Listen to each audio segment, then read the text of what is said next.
Hindi Pancho. Totoo, tito. Friends, co-parents. Hindi nga, pero nakita namin na okay kayo. Kala namin nagkabalikan, tsaka may possibility na magbalik. Bakit naman nandito na rin naman? Sabi ni Pancho, ba't ba ako dito dumaan? Naihingi nga ako na wala. Hindi, kagano kayo? Anong klaseng friends? Co-parents? We always make sure na for Sky, that's our priority. Lalo na pag sa school. So, okay. wala namang okay naman, friends. Yeah, mas nga kami ngayon actually. Kasi, mas okay kayo. Kasi lumalaki na rin si Sky. So, eventually, really have to explain na magtatanong na yun, wise na. But, ang pinaka-okay kasi sa amin, like, di lang siya friends. Hindi lang kami ni Sky, kay mom, sa mga kapatid ko. So, it happens, but as long as everyone's okay naman and happy, that's the and healthy si Sky. So, pero iba yung closeness. I mean, meron talaga kaming nabuong parang ibang parang friendship besides nung naghiwalay kami. Ngayon mas nagkukwentuhan kami. Okay naman, as co-parents talaga. Mas okay. And I know naman, knowing Max ever since nakilala ko siya, talagang alam mo yun, ako talaga kami, alam ko na magiging okay kami. Talaga? Yeah, alam ko. Pero nasa stage na kayo ngayon na parang pwede na kayong, ikaw pwede na magkaroon ng iba. Yeah. Na pwede na ikwento kay Max. Oo naman. Pero I'm sure I have to, ako sa akin, better, kasi yung sa amin ni Max, I always say this, parang sa lahat ng mga naging interviews namin, naging best friends talaga kami before kami kinasama. So, siguro pag meron na talaga akong nakikita ko na potential, siguro I have to ask permission siguro. Or just to say lang. Yeah. I mean, siguro naman ako I'm not expecting naman sa kanya, pero ako sa akin lang. I mean, siguro better na let's see. I'm not naman seeing anyone right pero si Max wala anytime. I don't know. Wala siyang sinasabi sa'yo. Wala siyang sinasabi sa'yo. I don't know. Basta happy lang ako na maganda yung katawan niya, fit siya. Kasi malaki na yung anak, mabigat po si Sky.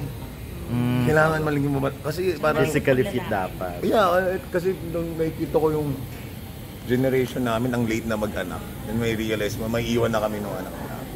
Pero yun lang, happy ako na fit siya and okay siya. Ay, nagkaroon ba si Max Marhart ka? May corona?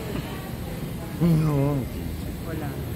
Naging barkada lang kami. Close. Talaga barkada na ang treatment mo? Yeah. So kaya malab, kaya sinabi mo medyo malab. Kahit birthday nga, bibigyan ko siya ng gift. Pag try ko, even Mother's Day, barkada. Walang kahit na ano-ano. Oh yeah.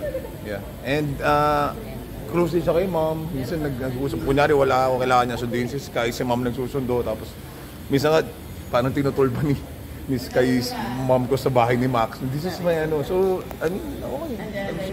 Happy ako na, alam mo yun, compared na hindi kayo maging okay. Yes. Pero, kumusta ka naman, Daddy? Oo naman. Okay naman. Super. Happy.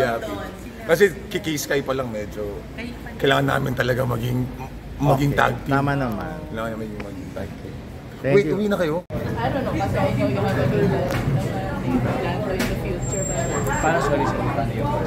Pag nag-fake news sila, yung sa mga ibang mga YouTube channels na narration na even going as far as I don't know how nila nakuha as posting yung post ni Tito Ricky sa hospital. Ginawang alam nyo, mga fake news na yun talaga. Kaya kami nagpapasalamat kami sa mga katulad yung mga the true journalists that really that you vet. Kasi marami talaga dyan pinagkakakitaan nila yung mga ganitong kwento na mali. At yung delikado dyan, minsan it can actually endanger someone's life. Pwede makasira ng buhay. Diba? Hindi natin naiisip yung nararamdaman ng mga ginagawa nilang kwento.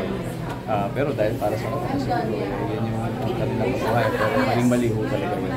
Kaya ako, naninindigan tayo na talagang let's really promote responsible usage of social media. Siyempre, lalo na pag may sinishare tayong balita, siguraduhin natin totoo, di ba? Kung sensitibo man yan, lalo na sa mga bagay na ito, siguraduhin lang natin na may basbas ng pamilya. Di ba? May ethics yun, may ethical standards sa mga ganyan. Hindi alam ng lahat. Kaya sana kayo rin, di ba, may educate nyo rin kami or kaya yung mga ibang users ano ba yung mga dapat saka hindi dapat sa sa paggamit ng social media or ng media in general.